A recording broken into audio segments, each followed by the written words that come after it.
Hi, I'm Jeanette Roche. This is Bridge City News. Here are some of the top stories we've been following. The fighting in Gaza rages on as trucks trickle in, leaving people scrambling for water. Plus, Ukraine President Zelensky visits Washington to push for more funding. And a petition to remove Medicine Hat's mayor from her posts fails over the weekend. We have the details. Your nation, your province, your southern Alberta. From the heart of Lethbridge, it's Bridge City News with Jeanette Roche. Thanks so much for joining us. The fighting in Gaza rages on as aid trucks trickled in on Monday. People were seen scrambling for water bottles left along the side of the road after trucks from Egypt passed the Rafah border crossing into Gaza. Palestinians have faced several shortages of food and water and other basic goods since the start of the Israel-Hamas war. From the border crossing earlier today, smoke could be seen as Israeli forces battled Palestinian militants in Gaza's two largest cities. Israel has urged people to flee to what it says are safe areas in the south, but continued to strike what they believe to be terrorist targets throughout the territory. Associated Press reporters saw 9 bodies brought to a local hospital Monday after an airstrike hit a home in Rafah overnight. And anti-Semitism and Holocaust denial is on the rise, including in North American campuses. The Foreign Desk reported on a poll which showed that 20% of young people say the Holocaust is a myth. I spoke to our foreign affairs expert, Lisa Daftari, about this result. There are people who are saying October 7th is a lie, and that these women were not raped, and that these, the Israelis were not massacred, over 1,000 of them. So, and that there are no hostages, even though they're getting released, and we have their names, and we have the footage of them getting released. There were no hostages. This is all a myth. So, obviously it makes sense that they would deny the Holocaust as well, which is very troubling because the last of Holocaust survivors are dying, and then there will be no more, firsthand testimony, even though, again, the evidence really doesn't do anything for these kinds of people who want to believe that these events did not occur. Our foreign affairs expert, Lisa Daftari, will have more on the war between Israel and Hamas later in our program. In other news, President Joe Biden will meet with Ukrainian leader Volodymyr Zelensky at the White House on Tuesday. The U.S. administration is increasing pressure on Congress to provide billions more in aid to Kyiv in its war with Russia. The White House says the visit is intended to, quote, underscore the United States' unshakable commitment to Ukraine's defense against Russia's invasion. Biden has asked Congress for a $110 billion package of wartime funding for Ukraine and Israel. The request is caught up in debate with Republicans over U.S. immigration policy and border security. Zelensky is expected to address U.S. military officers today and then speak with senators on Tuesday about the aid request. This cannot wait. Congress needs to pass supplemental funding for Ukraine before they break for the holiday resources. Simple as that. And here in Canada, Prime Minister Justin Trudeau says that carbon pricing is not causing inflation, but he acknowledges the Conservatives have successfully convinced Canadians that it is. He says eliminating the carbon price would also eliminate the rebate checks that are helping Canadians with the higher cost of living. I think people are understanding now that those checks for hundreds of dollars that come in every few months to more than offset the extra price on pollution that they pay in places where the federal backstop comes in, would disappear if we didn't have a price on pollution. The federal government plans to slowly enroll people in a new dental insurance plan over the course of the next year. The dental professionals are watching closely to see how the program could affect staff shortages in private insurance. Health Minister Mark Holland announced the rollout of the program, which is currently budgeted to cost $13 billion over the next 5 years, at a news conference at a dental clinic in Algonquin College in Ottawa. A third of Canadians today do not have access to dental insurance through their employer. 1 in 4 have said they were unable to visit an oral health professional because it was too expensive. And let's talk about what that practically means, because oral health is health. When somebody doesn't get the oral health care that they need, it means they're going to have issues cardiovascularly, it means with diabetes or a myriad of other chronic disease and illnesses. So it isn't just about the social justice of somebody being able to wake up and go to work with a healthy smile. It's fundamentally about their health. More town halls are expected to be scheduled by UCP about switching to an Alberta pension plan. According to Jim Denning, the province's former finance minister and chair of the Alberta Pension Plan Engagement Panel, 5 town hall meetings have already been conducted with about 15,000 people participating in each, or 76,000 participants in total. It's fair to say that we heard from many Albertans who oppose the idea of exiting the Canada Pension Plan and moving to an Alberta plan. Many of them quite passionate. There is no doubt that this is a sensitive issue for a lot of people, but especially those who worry about a vital source of their retirement income. But we also heard from a number of Albertans who are entirely in favor of an Alberta pension plan. Some of them supporters of the government taking greater control of the province's destiny, some thinking it a good way of enhancing our financial sector, and others supportive of an APP because of the savings it might offer, either higher benefits or lower premiums, or both. But there are many people who still need more information before deciding. They're concerned about how an Alberta plan investment fund would be managed, whether their pensions would remain portable, and of course the big question is the number. What is Albertans' share of the Canada Pension Plan assets? Denning says before moving on to future town hall meetings, they are hoping to have that particular question answered. Meanwhile, the opposition NDP responded saying this is simply not good enough. Well, frankly, I think this government can't make up their mind. They're now saying that they're waiting for the numbers from the feds, but frankly, they should have maybe had that number before they started on this process. They've already spent $8.5 million of Albertans' own money to begin on a process, and they haven't met with Albertans face to face. In other news, a petition to remove Medicine Hat Mayor Lindsay Clark came up short over the weekend, and it looks like Clark will keep her mayoral hat on after all. The petition required 25,000 signatures, or 40% of eligible voters, but reached only 1/3 of its goal, or 7,843 signatures. It was started by Nicole Frey, who is part of the Advocating for a Better Medicine Hat Facebook group. On a webpage on change.org, Frey says Medicine Hat is in trouble and has ill-equipped and inexperienced mayor and city council. She cites soaring energy prices, increasing drug use, and homelessness, and says, quote, council is continually and consistently unprepared at meetings, complacent and full of excuses, and that they show their, quote, inability to research and understand the issue put before them, and more concerning, they then vote on them anyway, end quote. Joining me now for Medicine Hat is Nicole Frey. Nicole, welcome to Bridge City News. So I just want to ask you, along with your husband, you run an animal food bank in the Hat, and it was your high utility bills that were climbing so high that prompted you to start this petition. Is that right? Our utilities tripled. They went from like 8 cents to like 30 cents or something, more than tripled, somewhere around June or July. And that impacts organizations like ours, right? Because now they can't afford pet food. Are you going to choose between eating yourself or feeding your pet? So you're going to have to pay rent. Like, how do you feed your kids? All of these things. And we're not talking like it went up $50. We're talking some of the businesses went from $5,000 to $10,000. Some homeowners went from $300 to we went from $300 to $800. And so in the course of our nonprofit work and the other organizations that we help and work alongside with and are very connected with, we're all experiencing the onus of picking up the slack, right? The problem of poverty doesn't go away. They're going to pay their utility bills because electricity is basically a necessity. We need it. And because of that, they now need to lean on services like ours. So my advocacy came from that perspective. This is completely avoidable. It's greed from the city.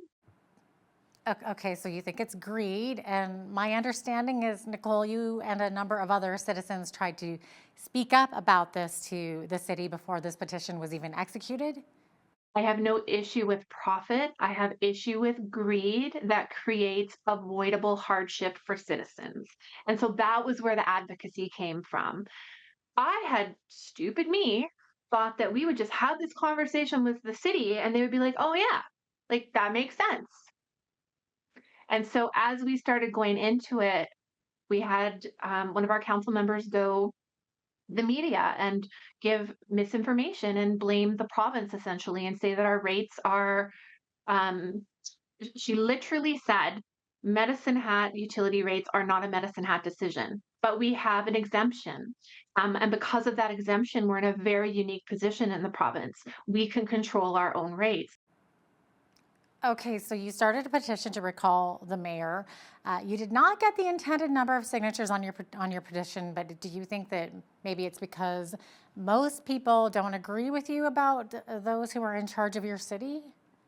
The people that didn't want to sign weren't rude or like aggressive. They just didn't want to sign. And we didn't want to necessarily sway anybody to sign. We just wanted them to have an opportunity, just like voting, right? Like have your say. Your say is yes, sign the petition. Your say is no, don't sign it. And we don't need to make like a big war or drama about it. And that was pretty much the feedback from the few volunteers who did get out there and canvass, that people were quite kind, even the ones who didn't want to sign. The other piece of feedback was that people are scared. We had more people sign the petition than they received votes for being council members. Like, to me, that's telling. Like, if we look at it from strictly from the perspective of the MGA requires you to get 26,000 signatures and you only got 2,500 or whatever it is, yeah, that looks like an epic fail. If you go and look at it from the other side and say, well, most of our council members got only 4,000 or 5,000 votes to sit in that seat, and we got 7,000 people to sign and say that they're not happy that they're sitting there. Nicole Frey, I appreciate your time today. Bridge City News did, by the way, reach out to Mayor Clark's office for her comment, and we're told that she was not available to speak with us today, but they could make some time for us later in the week. Looking forward to that. Fire officials say 3 people are dead after a fire in a shed outside of a home improvement store in Calgary. Crews responded to the fire just before 4 a.m. at Lowe's in the city's northwest. The bodies were found inside the shed after the flames were extinguished. A fire department spokeswoman says it's believed the 3 had been using the shed as a shelter.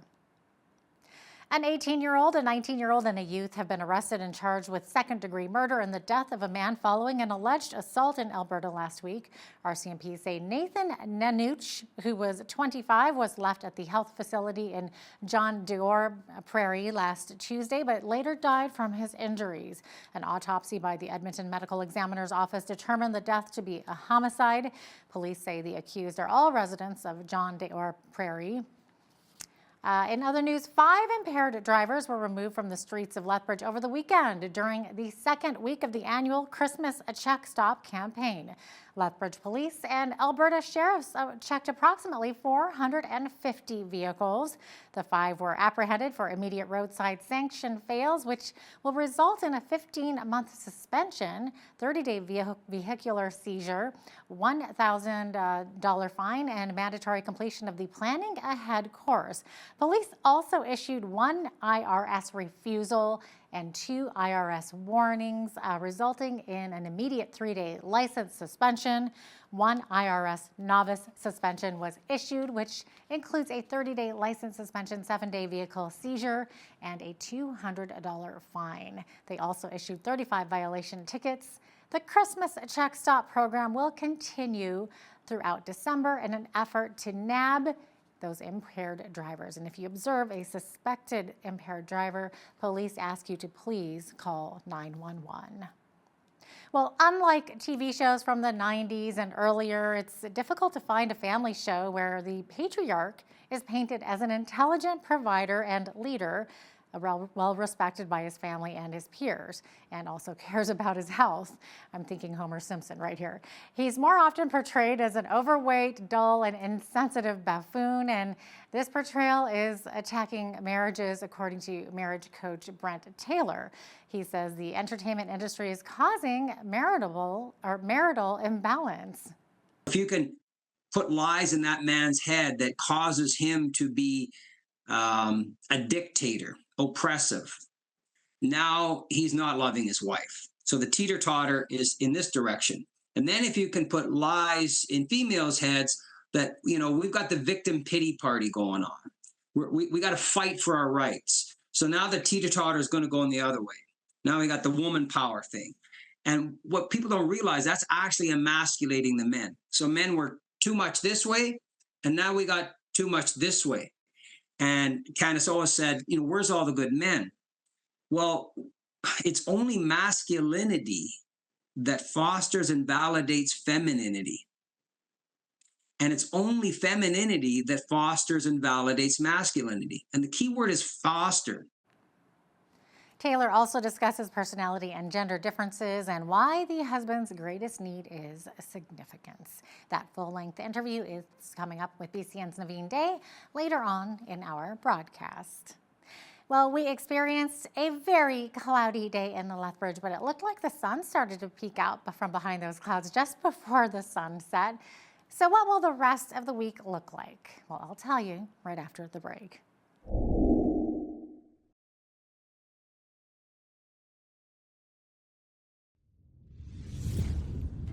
Welcome back. Not a bad day in Lethbridge today, albeit it was a little bit of a cloudy one. We also saw that temperature, that -1. However, several areas around us in southern Alberta were the warm spot in Alberta today. Cardston, for example, sitting at 0.5. Fort Macleod, which is not far from us at all, also the warm spot, but still not getting much into those pluses. That's going to change coming later this week. We just got to get through Tuesday here, high of 0, but there we go. We've got some sunshine expected on Wednesday as well. We're going to get up to 7 degrees that day, mix of sun and cloud on Thursday with a high of 2 degrees. 2 staying right through Friday with mainly sunny skies rather. Those clouds are going to roll in a bit for the weekend, high of 6 on Saturday and 5 on Sunday to round out that 7-day forecast. Okay, so the average high for this time of year is 0, average low -12, 15 was our high temperature on this day, but that happened back in 1993. And in 2000, we had the chilliest, which was very chilly indeed. -37 was the record low on this day. 8:18, that's when the sun rose this morning, sunset this evening at 4:31 p.m. So we're getting shorter and shorter as we're slowly getting closer to that winter solstice.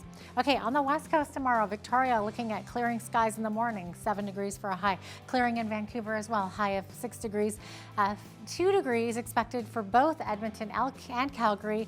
Clear skies in both of those cities, 15km/h winds as well.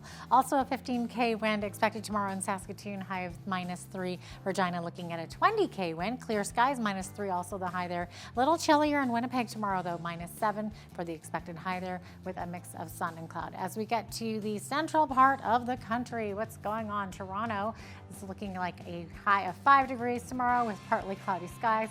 Ottawa looking at some rain. 3 degrees for a high there. Montreal is seeing a mixture of flurries and rain, high of 3 as well. As we get to Atlantic Canada, moving further east here, 1 degree expected for a high in Fredericton. Clear skies there. Clear skies also expected in Halifax, 3 for a high there. 1 degree, the expected high in Charlottetown. Mix of sun and cloud. Wind warnings, by the way, in both Halifax and Charlottetown for tonight, up to 90K winds, but should die down to more like 50K and 40K by tomorrow. St. John's, however, look at that temperature. Nice double digits there. 11 for a high, looking at a 60% chance of showers, though, and up to 80K winds tomorrow on the coast. So there you have it. That is your forecast. Well, Canadian ranchers say they want government funding to help them preserve the country's grasslands. Grasslands are one of the world's most threatened ecosystems. More than 75% of those that once covered the Canadian prairies have been plowed under for crop farming or urban development. Most of the grasslands that still exist in Canada are used by ranchers to graze cattle, but many ranchers are facing financial pressure to downsize their herds or exit the industry entirely. The beef industry is lobbying the federal government to fund a program that would offer a financial incentive for ranchers who agree to conserve their native grasslands for a period of several years. BlackBerry has a new CEO and has called off plans for an initial public offerings of its Internet of Things business unit. BlackBerry said it promoted John Giammatteo to the job of its chief executive, replacing John Chen, who retired as CEO and executive chairman earlier this year. The Waterloo, Ontario-based company now says the board has decided to establish its Internet of Things and cybersecurity businesses as standalone divisions. The plan includes the separation of streamlining of its centralized corporate functions into business unit-specific teams with a view to each division operating independently. And now here's a look at today's markets. The TSX was down 13 points on the day to finish at 20,318. The Dow was up 157 points to 36,404. The S&P 500 was up 18 on the day to 4622, and the Nasdaq was up 28 points to finish at 14,432. West Texas Intermediate Oil was up 9 cents to 71.32 US per barrel. Natural gas was down 15 cents to 2.43 US. Gold was down 22.73 to 1981.95 US an ounce, and silver was down 18 cents to 22.82 US an ounce. Feed wheat is at $9.14 per bushel, barley's at $6.75, canola's at $15.15, and corn is at $8 per bushel. Live cattle were up $1.53 to $166.98. Feeder cattle were up $2.65 to $217.95. Lean hogs were down 18 cents to 68.25, and the Canadian dollar was down slightly over the past 24 hours to 73.66 US.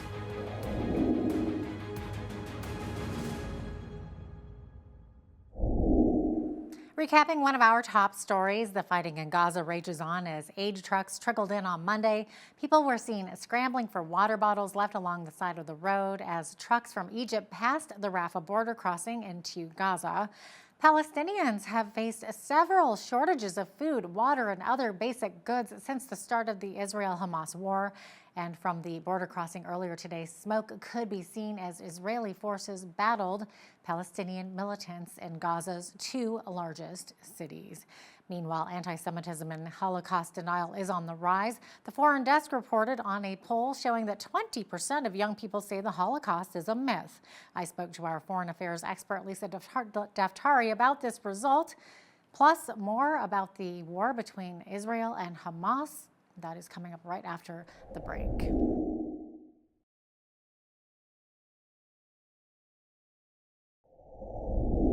Well, anti-Semitism and Holocaust denial is on the rise, including in North America and on the campuses. And pro-Palestinian protesters are turning to vandalism. We're going to break it all down right now with the Foreign Desk Editor-in-Chief, Lisa Daftari, who joins me from Los Angeles. Lisa, welcome back to Bridge City News. Great to have you on again. Thank you for having me, Jeanette. Of course. Okay, so pro-Palestinian protesters vandalized churches, businesses, and residential apartment buildings in a Los Angeles Westwood neighborhood during Biden's visit to the area for a fundraiser. So what can you tell us about this, Lisa? That's really close to where you live, right? It is. And our team actually went out early in the morning. I actually personally did a drive through that night. So Friday afternoon, they had planned to meet at a nearby park near the residence where the fundraiser was being held. And there was bloodied posters of Biden's face trying to get everybody to the park for a protest. And if you see, we have an article on our website saying pro-Palestinian protesters. I know that there are many well-intentioned pro-Palestinian activists out there, but there were many, many violent anti-Semites and pro-Hamas individuals in that group. And I say that because the graffiti that was done all throughout the neighborhood, and again, this is a very affluent, upper middle class, high-end neighborhood surrounding UCLA.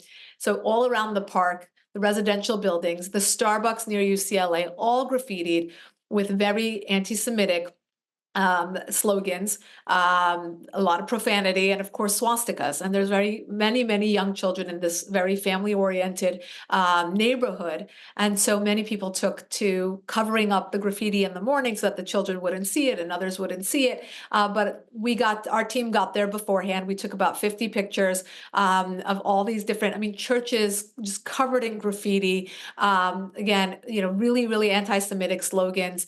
And again, this is around we actually got an individual who was walking in with her young family into the fundraiser, and they were throwing full bottles of water, so it's pretty heavy, at the toddlers' heads, calling them child killers and committing genocide and things like that. This family has 3 young children that we were able to speak to. Just horrific. And again, this is, they were able to shut down 3 lanes of Wilshire Boulevard going west, and protesting. Again, we got some of the video of that as well. Some of the people living in the high rises along the corridor were able to get the footage.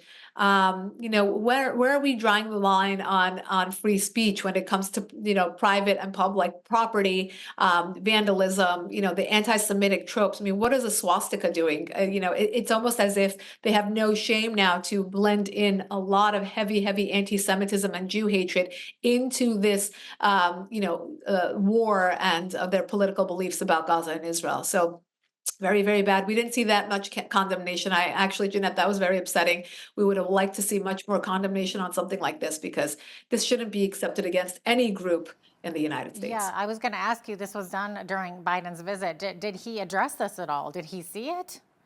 I don't know if he personally saw it. It's pretty hard to get into these homes without seeing all of this or hearing all of this.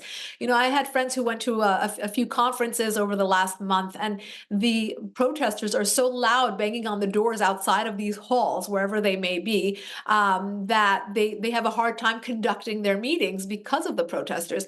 You saw a lot of the footage coming out of New York City, out of Chicago, out of Los Angeles, and places where these protests are getting very violent. Not only violent, but anti-American. I want to really emphasize that, taking down the American flag and replacing it with the Palestinian one.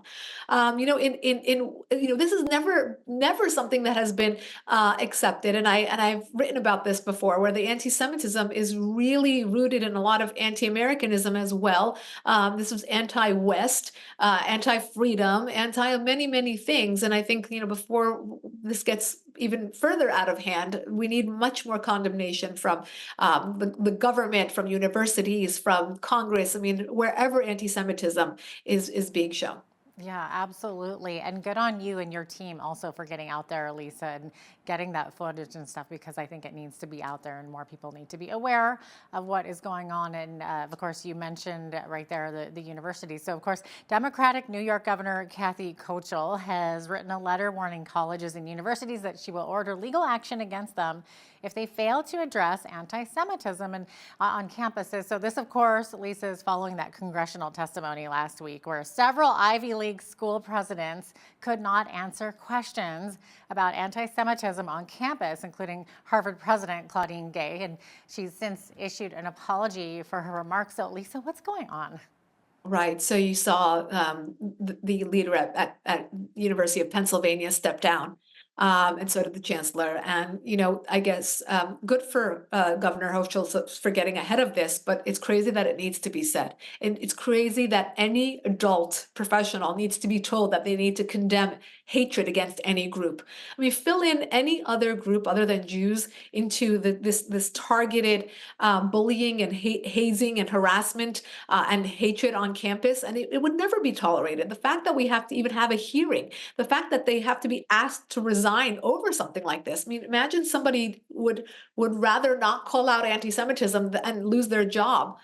It's just the right thing to do. And of course, New York governor wants to get ahead of this. I know we've seen anti-Semitism at Columbia, NYU, 2 very prominent, Cornell, 3 very prominent universities that are in New York that she wants to get ahead of. But It's awful that the names of these universities have to be dragged in the dirt like this, and that they have to lose so much funding. And perhaps that's what is prompting a lot of this, when you're losing millions and millions of dollars in donations Yeah. because you're just not doing the right thing. Again, it's crazy. It has to be said. Bravo to anyone who is condemning this, including the governor of New York. And I don't know if I should say too little, too late, or we still can get ahead of this as a society. The fact that it has penetrated so deeply that they can't even recognize it is what is so disturbing. Whether it's the mainstream media, the college campuses, government, even entertainment. When you look at a lot of these celebrities not understanding that what they're saying or doing is so damaging to all. When you cannot condemn hatred against one group, you're allowing it to come into society as a whole, where we are now allowing hatred and bigotry, anti-Semitism, racism, whatever you want to call it, whatever brand of hatred it is. If you're allowing it for one group, it's going to come for your group as well.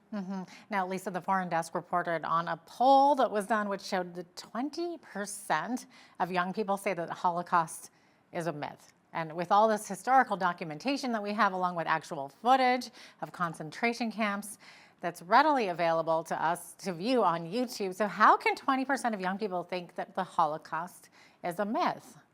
Jeanette, let's go one step further. There are people who are saying October 7th is a lie, and that these women were not raped, and that the Israelis were not massacred, over 1,000 of them. So, and that there are no hostages, even though they're getting released, and we have their names, and we have the footage of them getting released. There were no hostages. This is all a myth. So, obviously it makes sense that they would deny the Holocaust as well, which is very troubling, because the last of Holocaust survivors are dying, and then there will be no more, firsthand testimony, even though, again, the evidence really doesn't do anything for these kinds of people who want to believe that these events did not occur.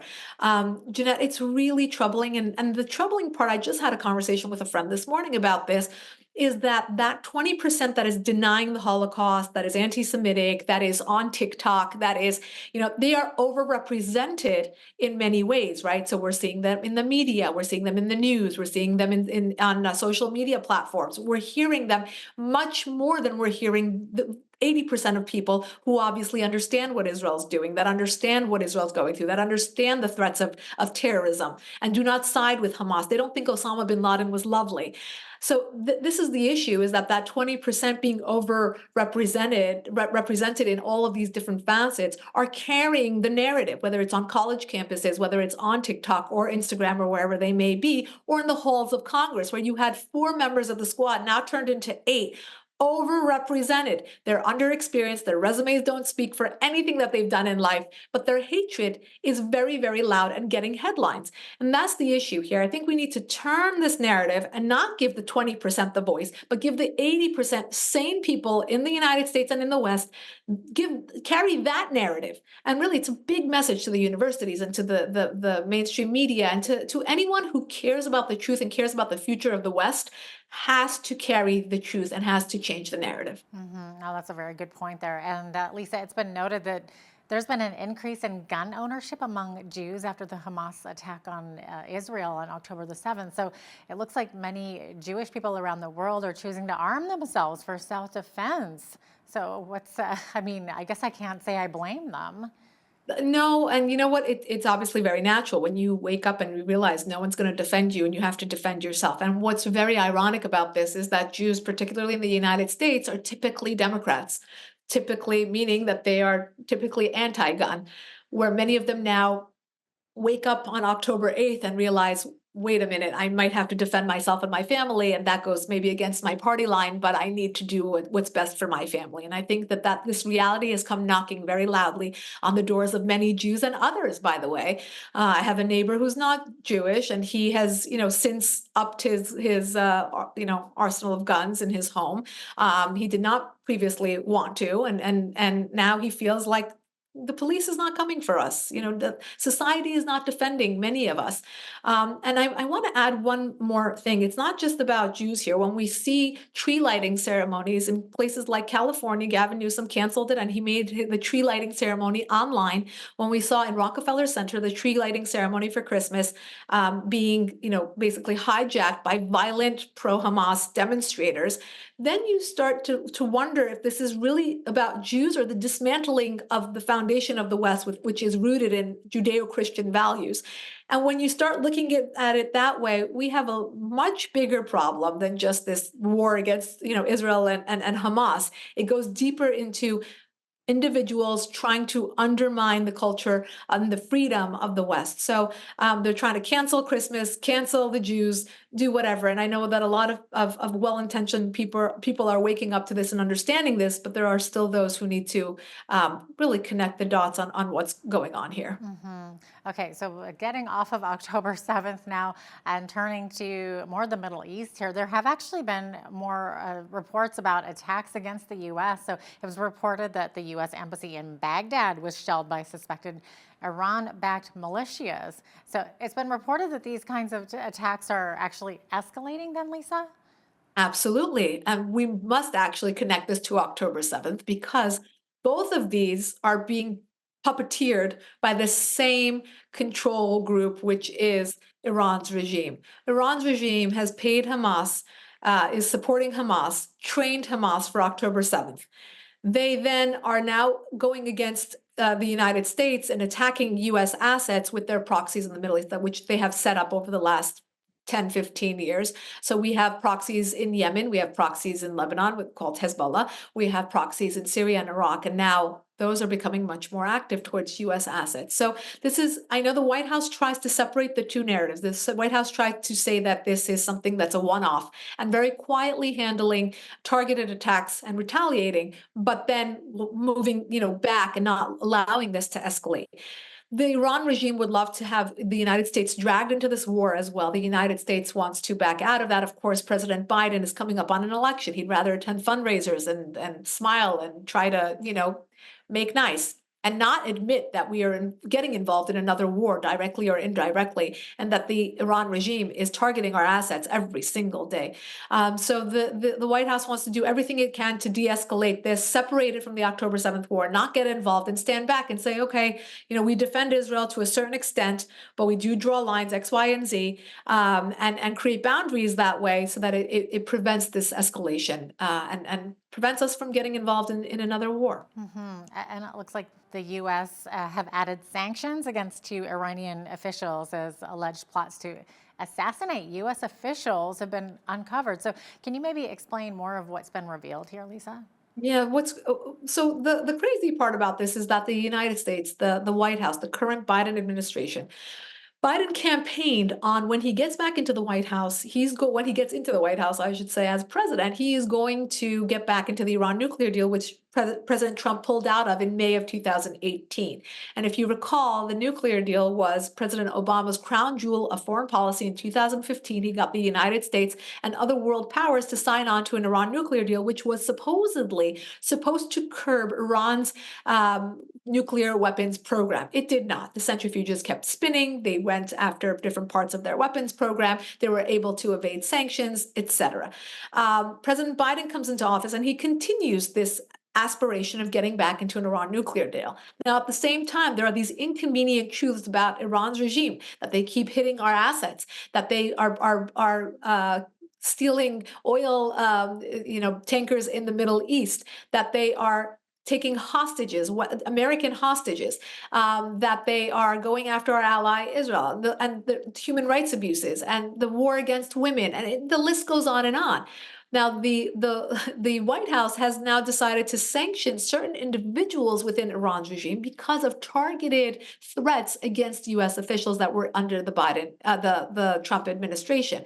They have tried to assassinate different members, including Pompeo, including John Bolton, and others. They have threatened their lives. We have to now provide 24-hour security for these individuals because of these threats, and the White House decided to place sanctions on them. So, I mean, again, people are pointing out this discrepancy. How can we, at the one hand want to normalize relations with such a regime, but on the other hand, put sanctions on individuals because we know that they are still threatening the United States in many, many ways. Looks like we're out of time here, Lisa, but of course we could go on and on. But thanks for joining us today. Of course. Thank you.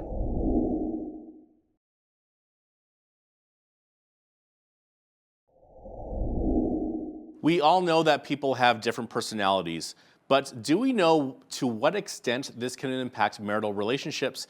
And perhaps more controversially, there are gender differences which can also impact marriage. Joining us to discuss this is Brent Taylor. He is a Lethbridge marriage coach and the author of His and Hers Greatest Need. Brent, welcome to BCN. So great to have you back. Thanks, Naveen. It's great to be here and great to meet you. Thank you for having me. Now, Brent, first of all, can you briefly share a bit about what you do to help couples improve their relationships?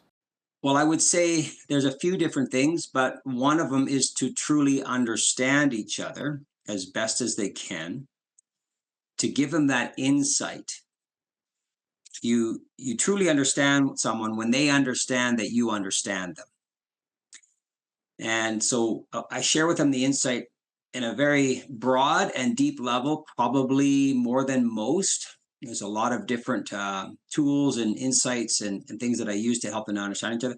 And then I help to inspire them. I coached hockey for 13 years, and I realized inspiration precedes perspiration. So I help to inspire them and help them to really understand the motive is the key to everything. I had a large manufacturing company, and people knew what to do and how to do it. That's very important. And most men are about how to do something, but there's no motive behind the how. There's no passion behind the how. It's process-based. And men tend to be more that way, but the key is getting to the heart. So when we have inspiration at the heart level, then that fuels the power that's needed to really work on the hows and the whats. So I help people. So what do? I help get to their heart. I help get to their wanna button. I help them want to love one another. It's interesting what you said about how men are very process oriented, because it seems like a lot of us guys, when we see a problem, we approach it like a problem with our car. Like when your car is broken, find the problem, order the part, install the part, car fixed. And you can't really do that with your spouse. Like, oh, wife broken, discover problem, order part, order flowers, wife fixed. You can't really do that, can you? Not like that. Yes, we can, because what we give is what she receives. And she was designed to receive a certain character, a certain trait, a certain love, if you will. And that's why there's 14 elements in the definition of love, which is a wedding vow. There's 14. So I encourage men to learn each one of those 14. When you realize it's actually who you were designed to be, it's your nature to be that way, and you realize the gift that you're going to get, not because you want to get anything from your wife, but the joy you're going to have inside by seeing your wife shine is going to be worth it. And so, love is patient, love is kind, it's content, it's not boastful, it's forgiving, it's honest. There's a whole variety of things. So when men realize this is what their wife is looking for, to receive that, because the woman is a crowning jewel of beauty and creation. They're the greatest team between two human beings. But when she shines, that's when men are happy. And that old saying, happy wife, happy life. Don't say that with a tongue in cheek. It's actually true. The man was actually designed to give love to his wife, and she was designed to receive it. And when she receives it, she shines. So when she's not really shining, she's kind of like a multiplier. There's a speaker that says, you give her a seed, she gives you a baby. You give her a house, she gives you a home. You give her food, she gives you a meal. You give her frustration, what is she going to give you? It's when you give her love, what is she going to shine with? So men don't realize that they are actually the initiator of loving unity. They just need to learn what that love looks like and practice it in a way that she can receive, and you'll be filled with joy because she is shining. I really like what you said there about how, like, whatever you give women, your wife will grow. Like, and whatever you sow, you'll reap, and you'll reap multiple fold. Now, what kind of feedback are you getting from those who have read your book, taken some classes, and watched the videos? Well, from those that have read the book that are married, they said it saved their marriage. Uh, and my video. I did a talk at the Yates Theater about a month and a half, 2 months ago, and one of the men was listening to my ad on the radio, and he went actually to my website, found the 17-minute video, and he went to his wife, and they were really struggling, 15 years of marriage, and he said, "Can we watch this?" And interestingly enough, so she ordered the video and the book. She couldn't find the link. I called her. She did wind up getting the link. And when I called her, she said her and her husband watched it together. She said it was amazing. And the interesting part was she was actually going to walk out the door that day. It was a Sunday, and they watched the video that day, and they said, "We're going to watch it for the next couple of months every Sunday together." The video is very profound. It's very simple. It's diagram friendly. It's easy to understand. It's 17 minutes. So numerous people have watched it. A couple in Ontario, they said, "Brent, this isn't worth $29 because that's all it costs. It's worth thousands of dollars." We watched it twice in one weekend, and it blew our mind. Amazing. So the video, along with the book, in my view, if you're willing to really practice and do the right things, you can probably save yourself a lot of time and money from going to see a counselor. And you can probably put your marriage right back on track with the video and the book. Now, yes, sometimes it might take a little bit more. Some people are stubborn and selfish, and they don't want to really put the work in. But once you realize how amazing this is, I think most couples will want to do it. Now, I do want to get into talking about personality and gender differences, but before we get into that, you write in your book that the greatest need for the husband is significance. Can you explain what you mean by husbands needing significance? Well, men generally, okay, I'll explain the difference between significance and security. So if a man and woman were to go to New York, into the dark, deep slums of New York and the bad part of town, and it's midnight and they're staying in a junky hotel, and the woman's going to go for a walk by herself at midnight in that junky area of town all by herself, do you think she's going to want to go? No. Probably not. Would the man go for a walk by himself? Probably. He might look around the corner, but he probably would. Or if a man and woman that don't know each other are walking down the street together and they're going to cross each other in that dark slum area, who do you think is going to be more afraid of the other? The wife. She is wired by design to pay attention. In the Hebrew, when it says it's not good for the man to be alone, I'll make him a helpmeet. In the Hebrew, ezer kenegdo, ezer is the same word used for the Holy Spirit. If women knew who they really were, they wouldn't be competing.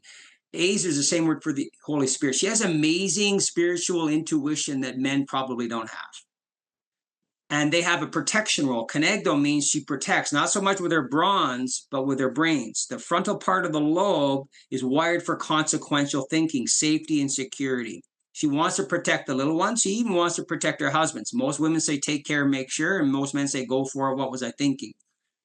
Men want to take the risk. We need to take risk in life, but you want to mitigate the risk. She was designed to complete him, to help him mitigate the risk. So her consequential thinking is going about safety and security.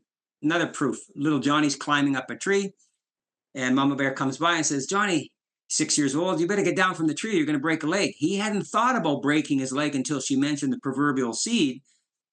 Boom, he falls, breaks a leg. But she's worried about his safety and security. Papa Bear usually comes by and says, "Hey, great job, son. If you reach here and here, you can go higher."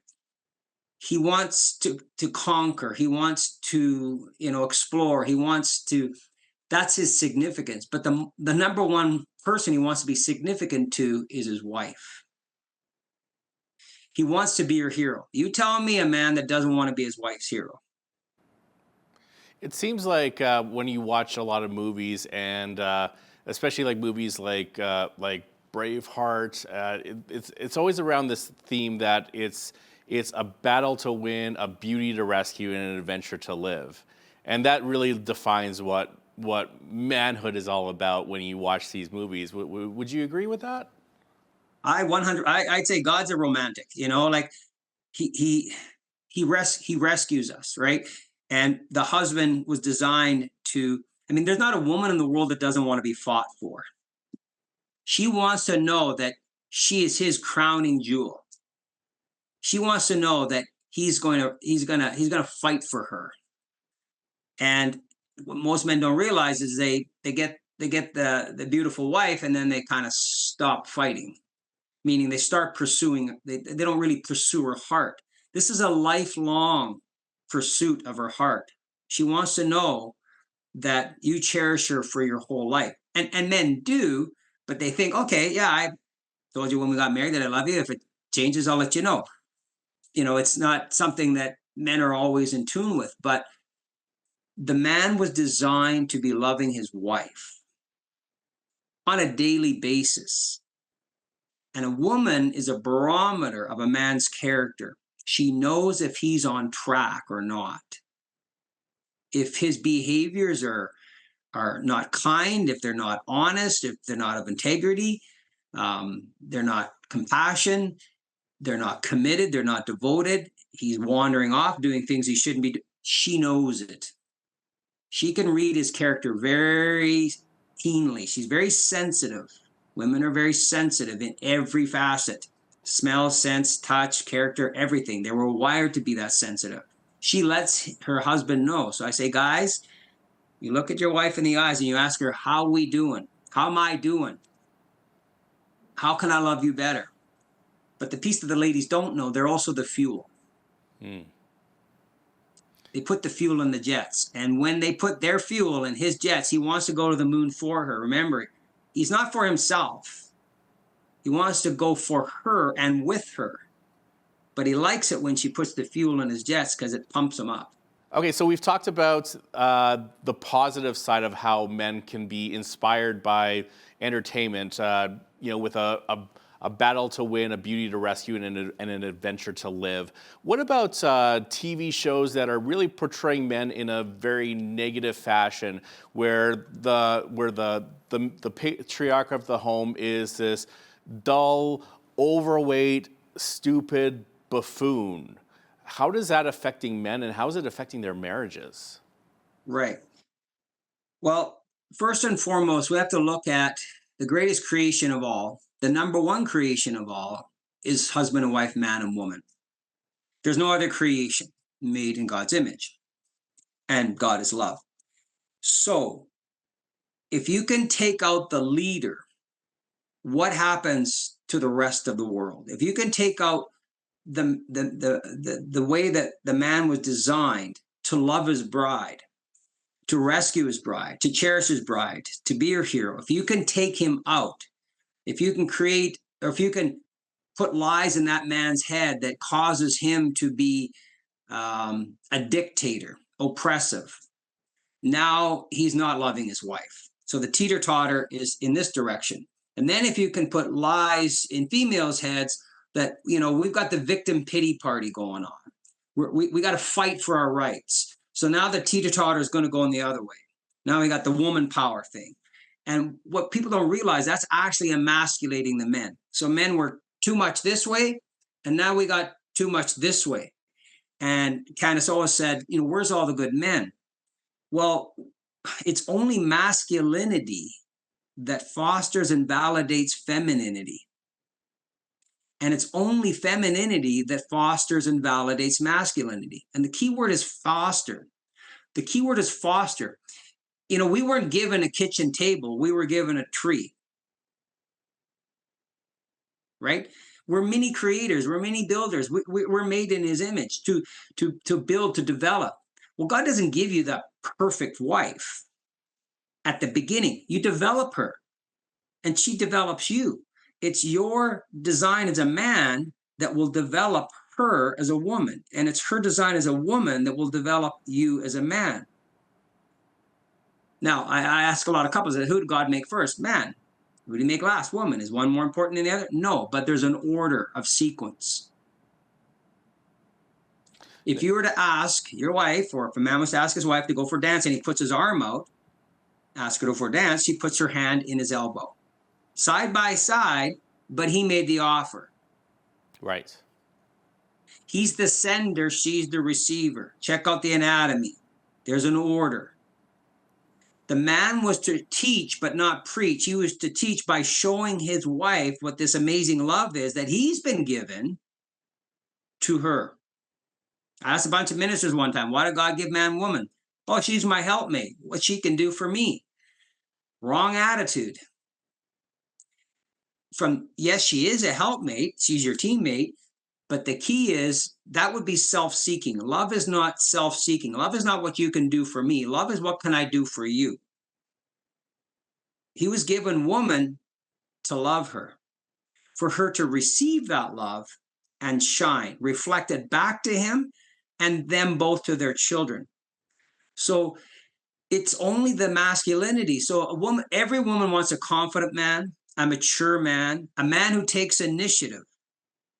Well, if he's passive, if he's a buffoon, if he doesn't know who he is, he doesn't necessarily need to draw strength from her, even though she does fill his jets. He needs to bring strength. A lot of women think, oh, I want my husband or man to be vulnerable. I would caution ladies on saying that, because women, they want a man to be open to her vulnerability. They want him to be sensitive, but not needy. They want him to be strong and sensitive. And if you think about it, they're looking for Christ in their husband. It says husbands love their wives as Christ loved the church. It doesn't say wives love their husband.